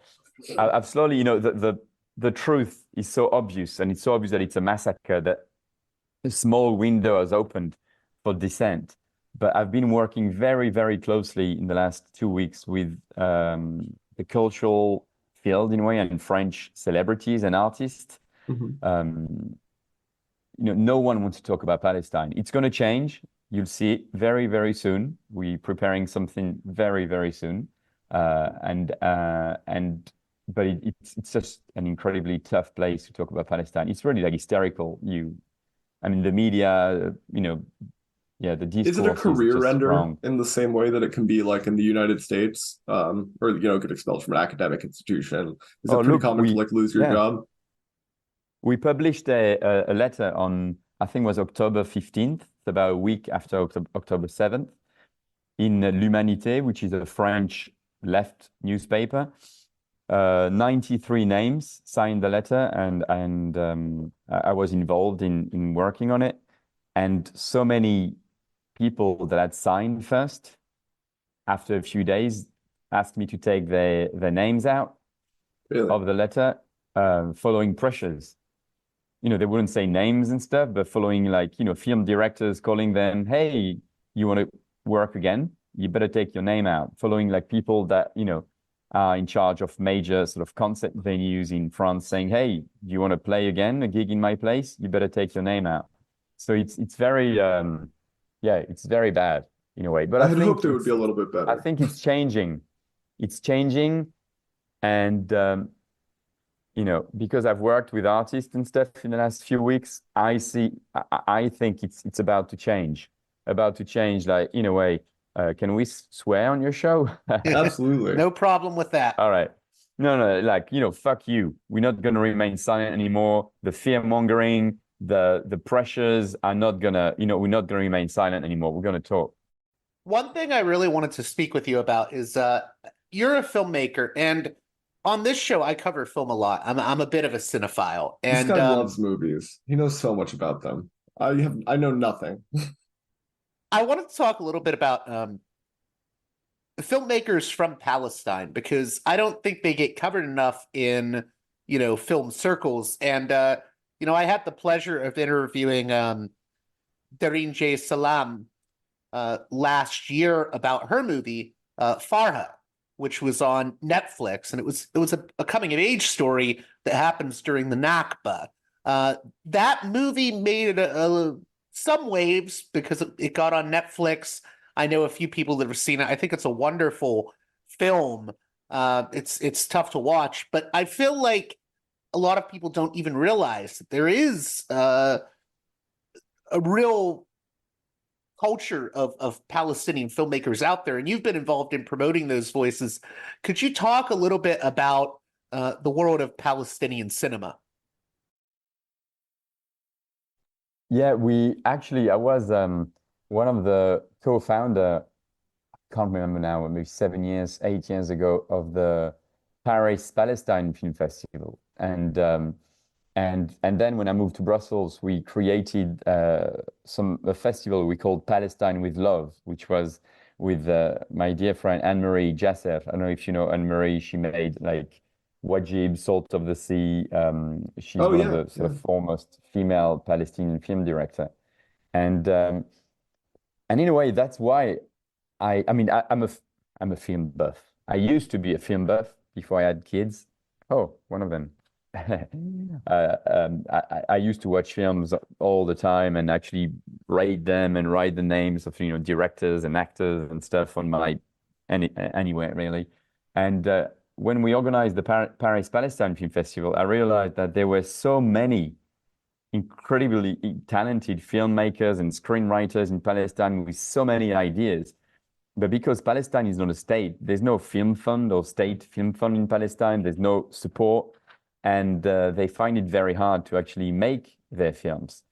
So about 4 years ago, with a friend of mine who's got money, which I don't have, we decided to create a production company. And in a way, I'm the sort of networking guy, and he's the guy who can put money in films and stuff. So for about 4 years now, we've tried to work on films, because I think Palestine cinema is incredibly rich. And actually, I'm just sort of back from Athens, where we shot the first fiction of Mahdi Fleifel, a Palestinian film director who made his film is on Netflix. Actually, you should watch it if you haven't. It's amazing. It's a documentary called A World Not Ours.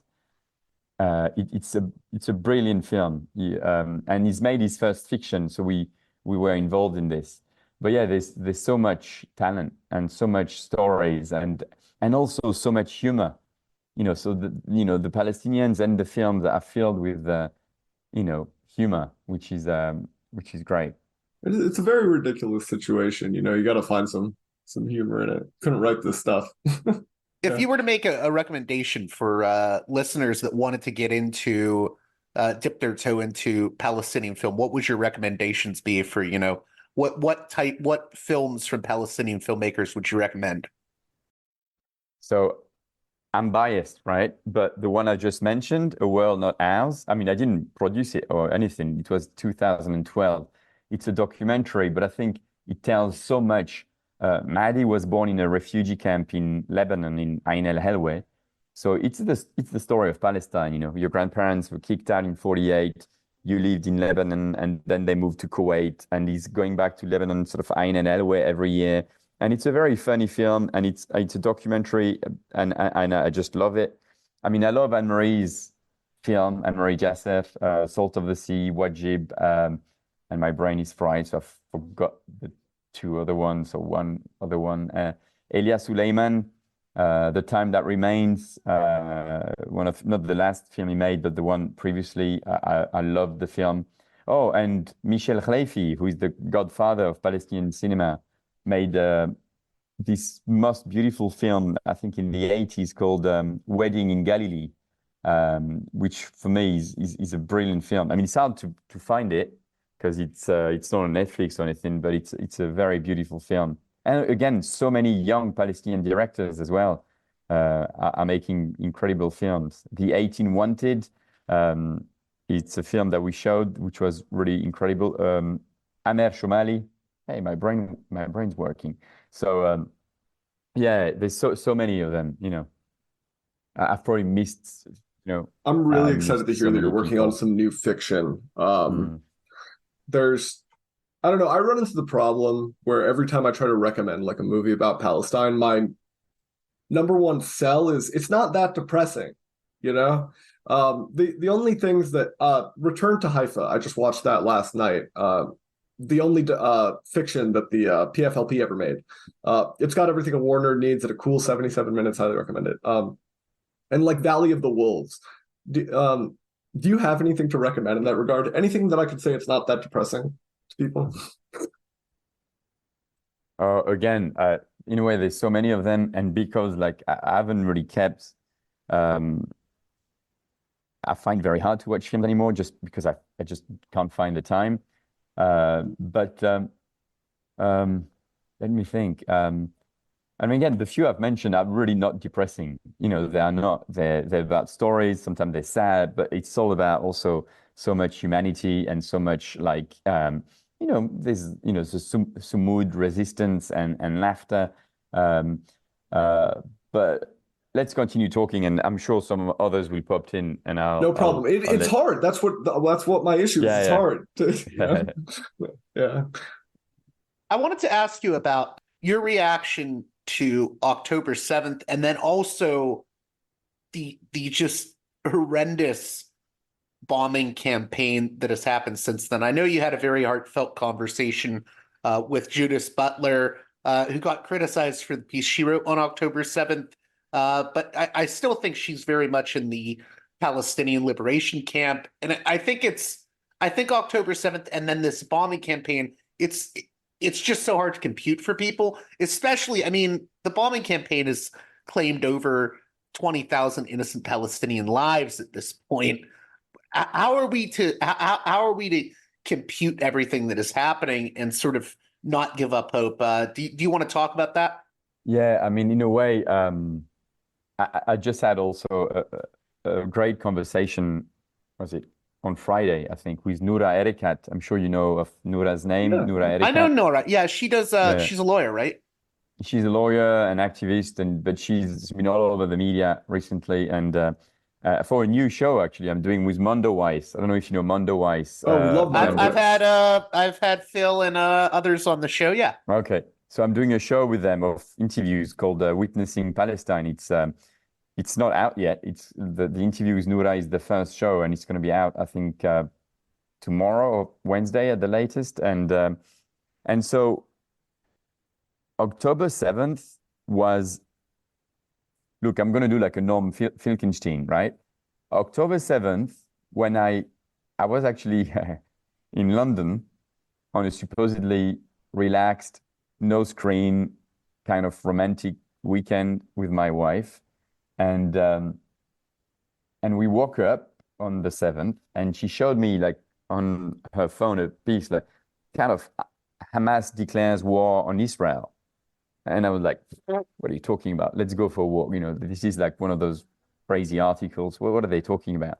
But then we checked again 2 hours after. And I still remember how shocked I was, because I feel like, for me, it didn't make sense. For anyone who knows Palestine, who knows how Gaza is surrounded by a wall, a fence, you know, cameras, like 1,000 Hamas Palestinians, whatever, you know, escaping Gaza with weapons, declaring, attacking Israel, just didn't make sense. It didn't make sense. I couldn't believe it. How did this happen, you know? But then when I digged into it a bit more, like Norman said, before we heard anything about the 1,000 deaths or whatever, you know, it was extraordinary, because it is extraordinary for whatever, like, you know, resistance fighters or whatever, without an army to actually dismantle the sort of supposedly most secure state in the world and take over, I think, 12 military bases in a couple of hours. And this was just something I'd never heard of, and I don't think anyone. Flying. They were flying. That's mad. That's crazy. I was like, we fly now? What the hell is well, this? Not just that, but I mean, yeah. Putting aside everything about the Tribe of Noah festival and other aspects of this, I think what people first saw was the footage of the breaking through the fence. Yeah. And it was, I mean, for a lot of people, that was an incredible thing to see. Yeah. And it is, you know, it's like, you know, the jailed breaking free. And also you quickly realized, I quickly asked myself, like, how many years of planning this must have taken? This is just the craziest thing. But then obviously we heard about the massacres. We heard about 1,200 deaths, I think, very quickly. I can't remember now. I can't put it into it. Was it the next day? Was it already in the evening? But I remember when I heard this number, I think 1,200 dead, maybe the next morning, I couldn't believe it. I was trying to be rational, going like, how do you kill 1,200 people in a couple of hours with machine guns? I was like, so I remember actually WhatsApping Gideon Levy, the Haaretz journalist, saying, Gideon, how do you kill 1,200 people in a few hours? Like Operation Cast Lead, which was in 2008, 2009, Israel bombed Gaza for 3 weeks and killed 1,400 Palestinians. And I'm like, Hamas killed 1,200 in a few hours? Like, how do you make sense of it, Anyway, they were like war crimes committed by Hamas. I think there's no question about that. But we've since learned that, we understood very quickly, people that are involved with the topic, that to justify what was going to come next, a genocide in Gaza, Israel had to dehumanize the Palestinians like they'd never done before, right?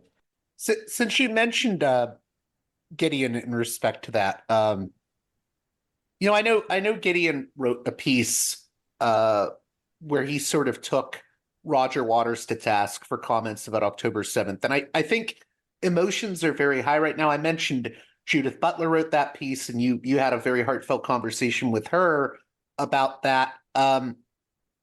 Is there any way we can bridge gaps right now? Because I think there are people that were deeply traumatized by October 7th, but I think there's also people that are traumatized by what's happening now. Is there a way that,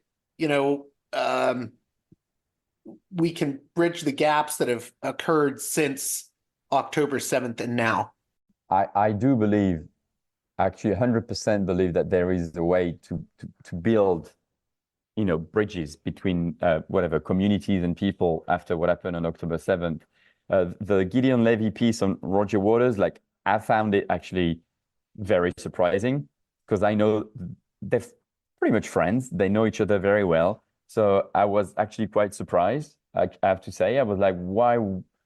I mean, Gideon, why don't you just call Roger and tell him, like, hey, this is wrong? Well, instead of just making it public. Maybe they did talk and then he decided to write this piece.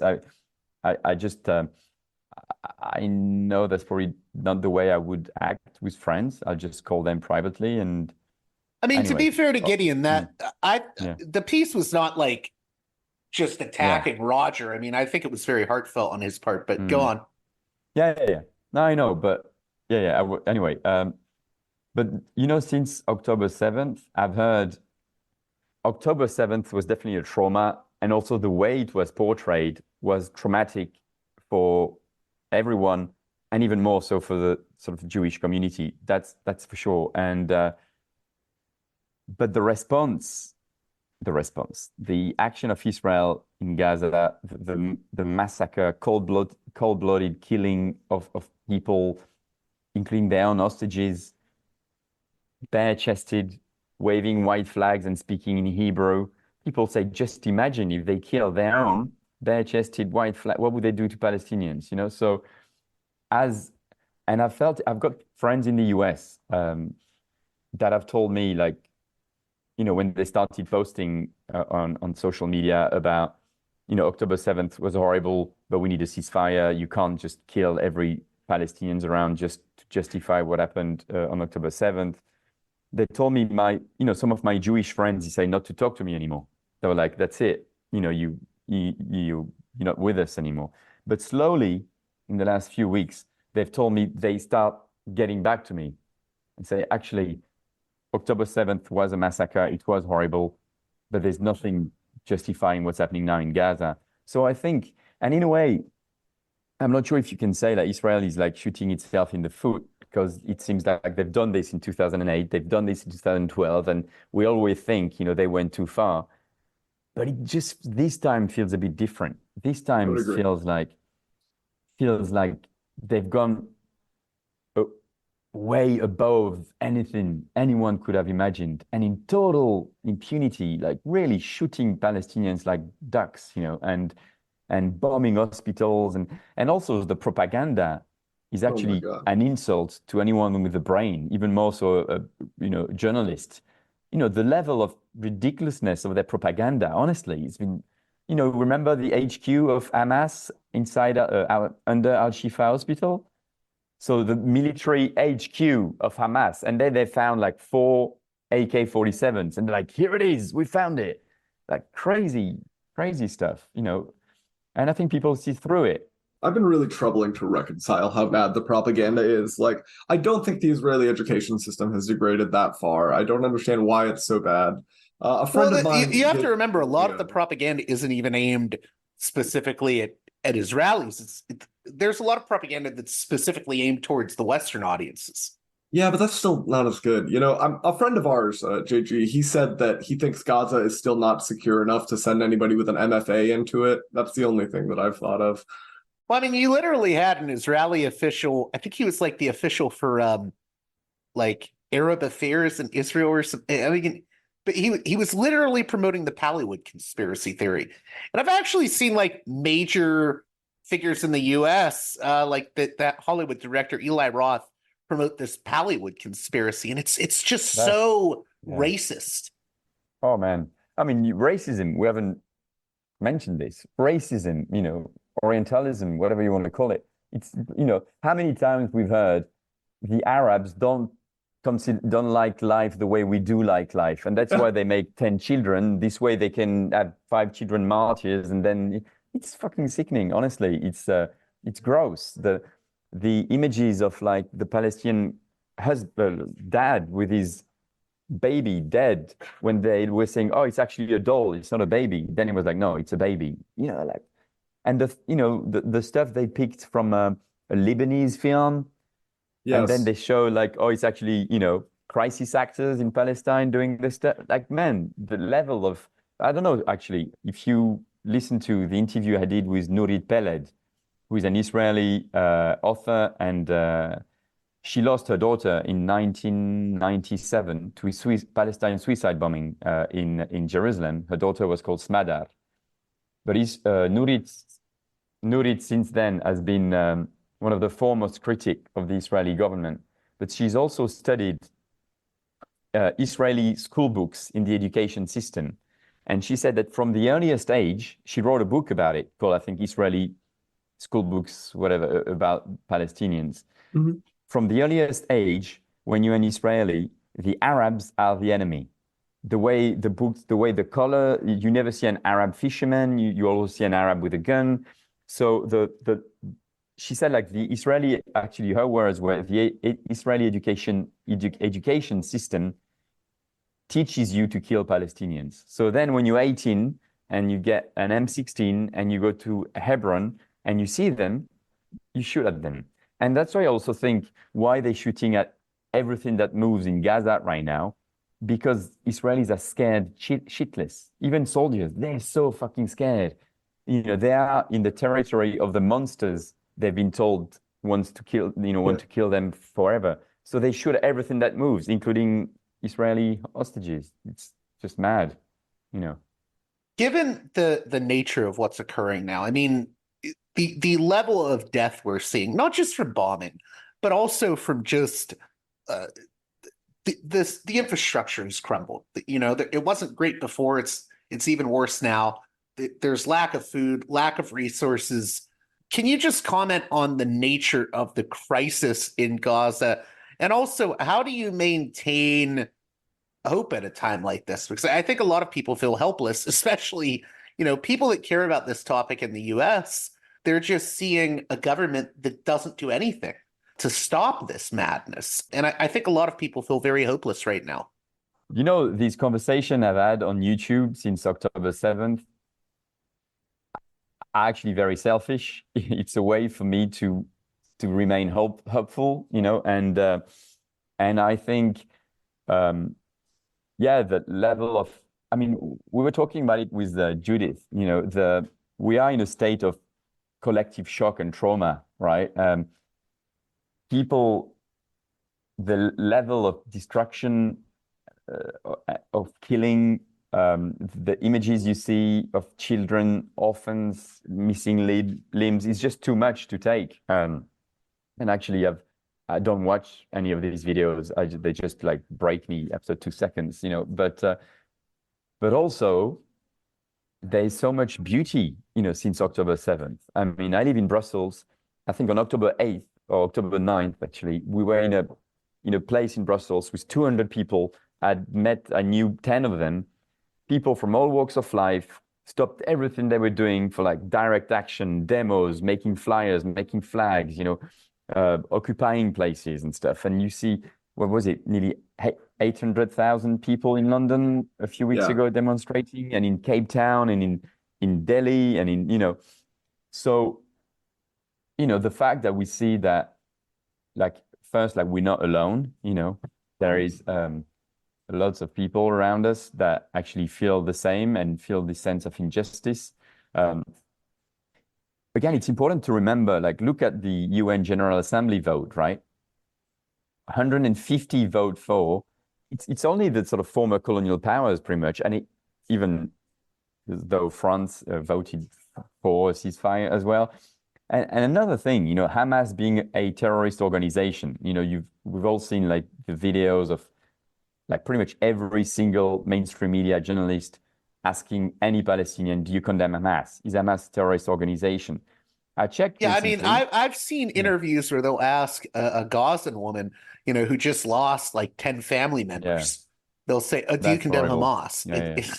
No, I checked recently. How many countries say Hamas is a terrorist organization? So it's about 30 in total in the world. There's 193 countries, 30 countries say Hamas is a terrorist organization. And it's the same, France, the UK, you know, Germany. And so again, we see that we're talking about imperialism, colonialism, and these former colonial powers that, you know, have created this mess and that don't own it, you know, and just are making everything they can to continue this madness. Before we close out, because I know we're short on time, you know, sometimes I feel like I'm in an uphill battle when I talk about these issues, because people who aren't already invested or interested in the topic of Israel-Palestine, they just don't know the basics even. You know, I've had to explain to people that there is no actual recognized sort of Palestinian state. There's just these disputed territories that are occupied. So what do you think the biggest misconceptions that the general public has about Palestine are? What myths about Palestine need to be busted open? I think it's very easy. And actually, Ilan, that you've interviewed, I think, a few hours ago, wrote a book, right, called The 10 Myths of Israel or something, where he just, you know, debunks them one after the other.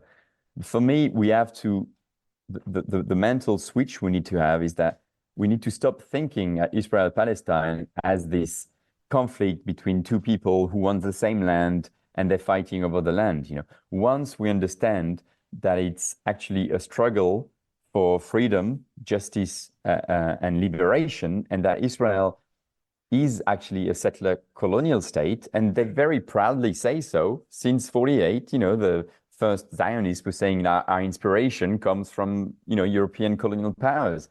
So once people, in a way, this switch is like, once you understand it's a struggle for freedom and justice, everything else is going to make sense like very quickly. You know, as long as you think, oh, this is like a 3,000 years old conflict between two people who fight over the same land, you letting yourself open to receive all this myth and propaganda, you know. And you know what, actually, I think that what's driving, I'm not going to say Israelis, but the Israeli government, the Israeli army mad, is that, you know, a land without a people for a people without a land. Yeah, you got it, yeah. Was the original lie, right? They knew it was a lie. They arrived in Palestine in the, you know, late 20th, early sort of, no, late 19th, early 20th century.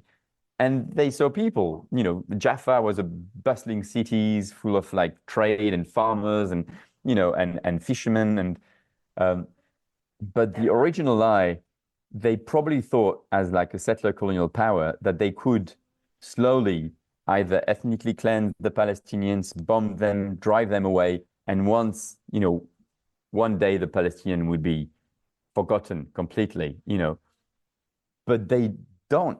They're still there. They remain in Gaza. They remain in the West Bank, despite the bombings, despite the arbitrary arrestations and stuff. So I think that's what driving, in a way, the Israel. It's like a lion in a cage, and he's like they're going completely out of their, completely bonkers, really, right? But I mean, maybe Ilan said that, Israel is going to actually self-destruct, because you can't actually build a state, a country on hate. At one point, it's going to crumble. And I'm not saying Israel is going to destruct itself, like disappear, but the legal framework, we haven't talked about apartheid, as is going to fall at one point or another. I don't think oppressive states historically have lasted, for centuries. At one point, they collapse, because you can't build a state, on oppressing another people. Yeah, I recently had Rashid Halidi on, and Rashid said to me, this isn't even really good for Israeli Jews. A system in which your idea of security is based on making another population, in this case the Palestinians, permanently insecure, is just going to lead to disaster for everyone, whether you're an Israeli Jew or a Palestinian. And I guess what I wanted to close on was, you've said in the past in regards to Israel, and this ties into what you were saying, I have nothing against the people. So you're talking about just Israeli citizens. You said nobody has to die, just the system. Can you maybe explain more what you mean by that? What is this system? And, what is the ultimate solution to this issue, and what will bring about a lasting peace where no one really has to suffer? Yeah, I mean, Ilan, I don't know if you asked this question to Ilan, he could probably answer a lot better than I do, but, we just said it, once, if you oppress a people's going to resist. There's, that's, historically, it's always been the case. You're going to resist. And why won't Israel really try peace? Like for real? I don't know if you heard the Israeli ambassador to the UK a few days ago. Her video went viral. Oh my God. She's They're very not bad. sending There the will be best. no two-state, I think is what she said. She's so bad. They took it for granted. They just sent the worst person to the UK. She's not even trying. Oh my God, better. that's the thing. And that's what I was saying. They're going mad. They're sending people that are complete, like, idiots, Yeah. I mean, she's a diplomat. She should be like pragmatic. She should avoid questions. She just said, there won't be a Palestinian state. So try it. Give them the state. Give them freedom. Give them an airport. Give them trade. And then we see, but you've never tried it. Then if you want to go down to like the two-state or the one-state, or, we all know that the two-state idea has only enabled Israel to build more settlements, and ethnically cleanse more Palestinian people, steal more land, steal more water resources. So the idea would be a true democracy, right? Israel de facto controls all Palestinian lives in Israel-Palestine. They control the West Bank, they control access to Gaza, they control population registry. So give everyone the vote, give everyone equal rights. And then whatever it becomes, would it be like kind of South Africa post-apartheid? We don't know. But then, yeah, equal rights for Palestinians and Israelis living in historical Palestine from the river to the sea would be a solution. And you'll probably need like restorative justice and the processes you had in South Africa. But it'll also be freedom for Israeli Jews. As you said, I think, freedom for the Palestinians is freedom for the Israeli Jews. I do believe that. I was just going to say real quick here, and then we'll wrap. You mentioned that UK ambassador. It's not just her. Even like someone like Isaac Herzog, who in the Western media here, he gets portrayed as sort of he's the centrist. He's not like Netanyahu. But even he came out and said, there are no innocent Palestinians. And I'm like, I mean, some people really are going crazy, it seems like. I know we're wrapping up, but it's the fact that people were shocked that the Israeli ambassador said there won't be a Palestinian state is like you haven't been listening. You know, they've always said that there'll never be a Palestinian state. You know, the Likud charter, like Netanyahu party, says there'll never be Palestinian self-determination. And it's like in the 90s, you know, like Ben Gurion said, actually Eretz Israel, so actually from the river to the sea, is the Jewish state. It's not a Palestinian state, you know. So it's always been the case, but now they're so brazenly, you know, the level of impunity has created these kind of people that they don't even realize what they're saying, right? And they don't even care. But I think it is backfiring. I've got the feeling that this time it's just with the crazy far-right government they have, it's really not going to work anymore. I hope so anyway. I want to finish on hope. I hope so. Yeah, I'm very optimistic as well. Hey, Frank, I know we need to let you go, but how can my listeners keep up with your work? I actually have just started working for the PIPD, which is the Palestine Institute for Public Diplomacy. They're based in Ramallah, and they're working on various sort of, advocacy, media, and stuff. But otherwise, I'm only on Instagram. I can't remember, like for Frank Barat, and I'm on YouTube. I can't know. You have to type Frank Barat on YouTube, I guess. And yeah, it's just his name. I highly recommend the YouTube channel. Hey, thanks again, Frank Barat, for coming on Parallax Views. Thank you so much. Bye, guys. Thank you. Well, that does it for this edition of Parallax Views. If you listened to this whole episode, please give a listen to the West Bank Robbery podcast. Thank you, Bassam, for joining me to co-host the second segment of the show. And of course, if you appreciate the work here I do at Parallax Views, I really need your support on Patreon at patreon.com/parallaxviews. One more time, that's patreon.com/parallaxviews. Should have some bonus content up before the end of the month, namely some outtakes from my conversations with Mark Ames and David Hendrickson. So you'll get those goodies for the Christmas season if you join on Patreon at patreon.com/parallaxviews. And with that being said,